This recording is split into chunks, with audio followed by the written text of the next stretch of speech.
Cette révolution dans les enseignes de restauration rapide. Fini la vaisselle jetable. Elle sera interdite la semaine prochaine, enfin la fin de la semaine, au 1er janvier, dans tous les fast-foods qui accueillent plus de 20 couverts à table. Bonjour Muriel Reiss. Bonjour, bonjour à Bonjour. tous. Bienvenue sur RMC et sur RMC Story. Vous êtes la directrice de la communication du groupe Burger King France. C'est 470 restaurants sur le territoire. C'est donc la fin des gobelets jetables, des cornets de frites en carton.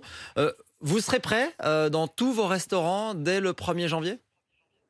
Alors, on sera prêt à déployer massivement dès le début de l'année prochaine, donc dès janvier. On a déjà aujourd'hui une cinquantaine de restaurants qui, à fin décembre, proposent de la vaisselle réemployable dans leur restaurant pour le service en salle. 50 restaurants sur 470. Donc tous ne seront pas prêts dès le 1er janvier. Vous dites au mois de janvier, ça veut dire que ça va être progressif? Ça va être massif, très très massif dès la première semaine de janvier. On a un déploiement qui se fait au rythme de nos franchisés, qui sont des entreprises des entrepreneurs indépendants, qui ont leurs contraintes, qui ont des réalités qui sont un tout petit peu différentes, mais, euh, mais ils jouent tous le jeu. Ils sont globalement très enthousiastes et c'est un effort conséquent de leur part qu'on leur demande. Et chapeau parce qu'ils y vont, et ils y vont de façon assez enthousiaste, oui. On Et on est comprend très quand même fiers de ce dans ce que vous dites déploiement. que ça n'est pas simple à mettre en place.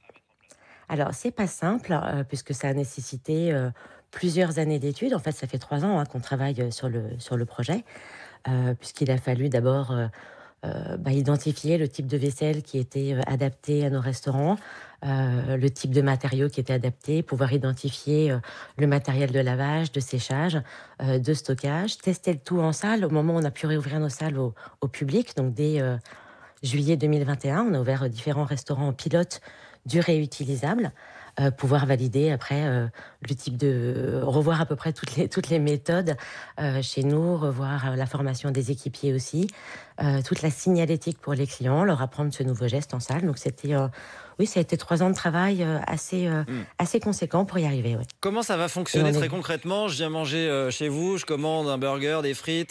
Si je le prends à emporter, j'ai la même chose qu'avant. Si je le prends sur place, là, j'ai une nouvelle vaisselle. À quoi ça va ressembler?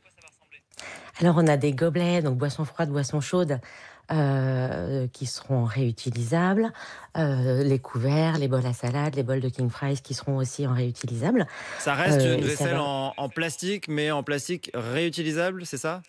exactement, on est en résine, plastique, donc en tritan polypropylène, qui sont réutilisables, et comment ça se passe? Ben, nous, on a un client qui a déjà l'habitude, en fin de repas, de trier, puisqu'il trie ses déchets déjà aujourd'hui entre ce qui est recyclable et Mmh. les restes alimentaires. Et aujourd'hui, on lui demande un nouveau geste qui va être aussi de mettre à part, dans un bac de récupération, la vaisselle réemployable, de façon à ce qu'elle puisse être, nettoyée et remise, en circuit dans le restaurant. Vous Marguerite Dumont, une question pour vous. ouais, vous nous disiez, Muriel Reiss, qu'il y avait des restaurants test, déjà. Comment ont réagi les clients? Alors, extrêmement bien. C'était important pour nous, dans tout le processus, de pouvoir avoir l'avis des clients, puisqu'on a testé plusieurs types de vaisselle, plusieurs types de méthodes. Et c'était important pour nous parce que c'était d'abord important, qu'il y ait une bonne réception, et puis aussi de nous assurer, que leur plaisir restait intact. C'est-à-dire que concrètement, que ça reste bon, qu'ils aient du plaisir à déguster, à boire, que ça reste froid, que ça reste chaud, que ça reste croustillant quand ça devait être croustillant. Mmh. On a eu une réception qui était très bonne de la part des clients, parce qu'on a eu plus de 80% des clients sur les phases d'études qui nous ont dit qu'ils préféraient finalement cette dégustation chez nous en réemployable.